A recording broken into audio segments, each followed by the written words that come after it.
বিচার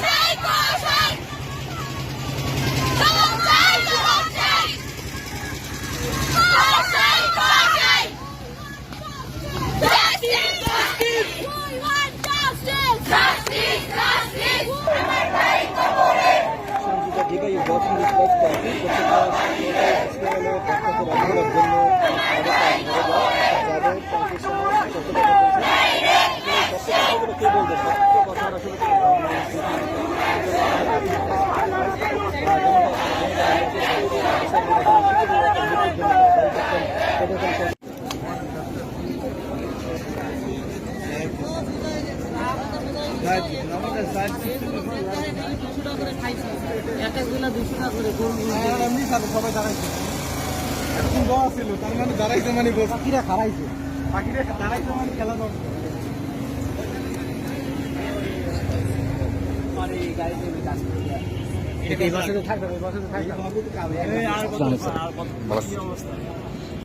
আমরা সেই বিচার নিশ্চিত করবে আমরা সর্বদা প্রশাসনের সাথে যোগাযোগ রাখছি এবং আমরা সর্বদা তোমাদের সাথে রয়েছি। তবে আমি তোমাদেরকে ধন্যবাদ জানাই, তোমরা সরাসরি বিজ্ঞান ও প্রযুক্তি বিশ্ববিদ্যালয়ের ছাত্র, আজকে তোমরা যে মানবতার দৃষ্টান্ত দেখালে, তোমরা যে ভদ্রতার দৃষ্টান্ত দেখালে, তা এখানে উদাহরণ হয়ে থাকবে। আমার প্রিয় ছাত্রছাত্রীবৃন্দ, তোমাদের কাছে অনুরোধ, আমরা তোমাদের সাথে রয়েছি, বিশ্ববিদ্যালয় সর্বদা তোমাদের সাথে রয়েছে, তোমাদের বেটারমেন্টের জন্য বিশ্ববিদ্যালয় প্রশাসন সর্বদা তোমাদের সাথে রয়েছে। কাজেই আমরা এমন কোনো কাজ করব না যাতে জনসাধারণের দুর্ভোগ হয় এবং এমন কোনো কাজ করব না যাতে আমাদেরকে কেউ আঙ্গুল দেখাতে পারে বিশ্ববিদ্যালয়ের ছাত্ররা এই ধরনের কাজ করেছে।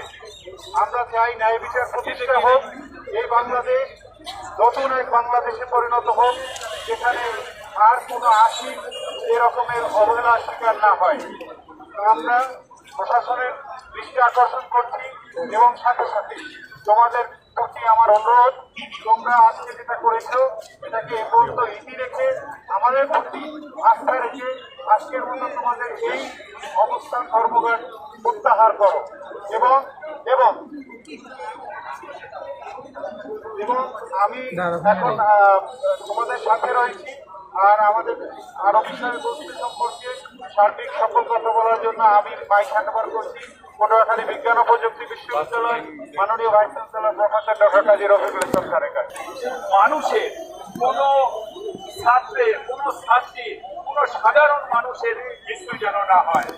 আমরা চাই এর সুষ্ঠু তদন্ত সাপেক্ষে যে দোষী ডাক্তার, নার্স এবং কম্পাউন্ডার আছেন তাদের দৃষ্টান্তমূলক শাস্তি।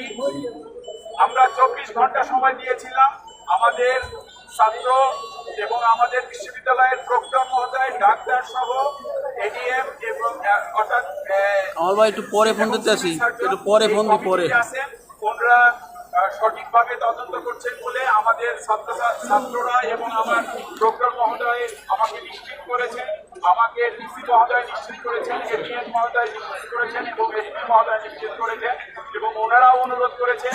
আমিও তোমাদেরকে অনুরোধ করব, তোমরা অনেক ধৈর্যের পরিচয় দিয়েছ, আমরা বলবো তোমরা আরেকটু ধৈর্যের পরিচয় দাও, আমরা হলে ফিরে যাও।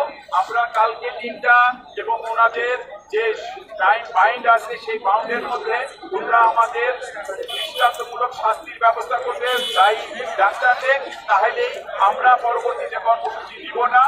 অথবা যদি ওনারা কোনো ব্যবস্থা গ্রহণ না করেন এবং আমাদের যে দাবি সেই দাবির যদি ওনারা প্রতিফলন না ঘটায় তাহলে আমরা বৃহত্তর আন্দোলনে তোমাদের পাশে থাকবো বলে আমি আশাবাদ ব্যক্ত করছি। এবং আমি এখন তোমাদেরকে বিনীত অনুরোধ করব, তোমরা নিজ নিজ ঘরে ফিরে যাও, ইনশাআল্লাহ এর সুন্দর তদন্ত সাপেক্ষে সুন্দরভাবে বিচার হবে।